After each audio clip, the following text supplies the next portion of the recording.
This video is about soliciting feedback from employees. So it's about asking our employees how they're feeling with regard to the organization's policies and practices, culture, leadership, management, and so on. The goal, broadly speaking, is to identify sore points and areas for improvement. So, where is the organization lacking or not doing so well? And how do employees think the organization could improve?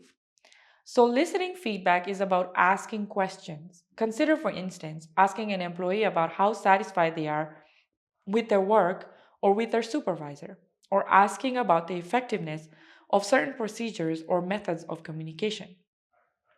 We could also ask them about team dynamics or about their working relationships. There are a couple of different ways to ask these questions, too. We can organize focus groups, schedule one on one meetings, conduct anonymous surveys, or create suggestion boxes that allow employees to submit ideas or concerns at any time. A lot of organizations are now conducting stay interviews too. A stay interview is a structured conversation between an employee which is not planning on leaving their job and their direct supervisor who wants to know why they're not leaving their job. So, what's motivating them to stay? And what can an organization do to make them want to stay even more? During a stay interview, supervisors might ask questions like, what do you like most about your job? What do you like the least about your job? What would make your job more satisfying? What would you change about our organizational culture if you could? Do you see yourself here at this organization 5 years from now? What kind of professional development opportunities are you interested in? Stay interviews are a great way to gather feedback. However, the best way to gather feedback is going to vary from organization to organization depending on the preferences of their employees. So be sure to ask your employees about their feedback mechanisms that they find most engaging or most enjoyable. These are the mechanisms that will give you the best results to learn more about how to gather feedback. I invite you to watch the video in the third lesson of Module 3 titled Conducting an EDI Assessment and to pay special attention to the part that talks about employee engagement assessments.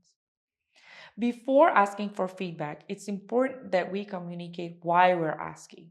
So we need to be transparent about how the feedback will be used. This is going to help address any suspicions or concerns our employees might have, making it more likely that they'll participate. It's also going to help build trust, meaning they'll be more comfortable providing honest feedback. Another way to build trust is more emphasizing the fact that we're open to criticism. So we need to make it clear that constructive criticism is okay and that it won't affect employees' job security or career prospects. We also need to make sure our employees feel safe psychologically. So, here are some best practices for building spaces or environments that are psychologically safe. First, encourage open dialogue. Try to promote a culture of open communication where employees can share their thoughts or express their concerns without fear or apprehension. Second, model vulnerability. Consider sharing some of your own concerns or talking about a challenge you've been facing.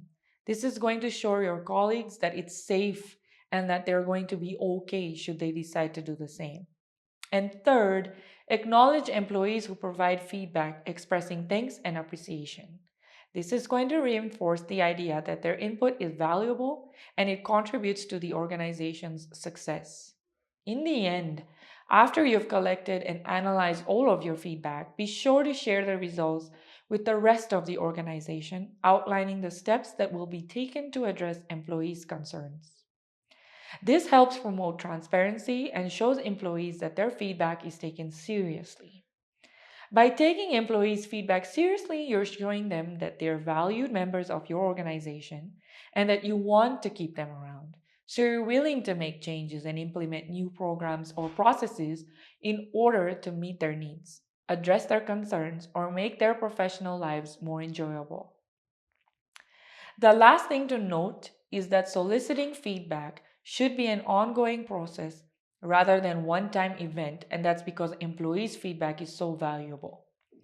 It allows us to identify and solve problems we might not have known about and make improvements that we might not have thought to make. The feedback we gather also provides insight as to how we can make our employees more committed or engaged. In other words, it provides insight as to how we can sustain talent. This brings us to the end of Lesson 5 and to the end of Module 6. Thanks for watching and best of luck on the rest of your EDI journey.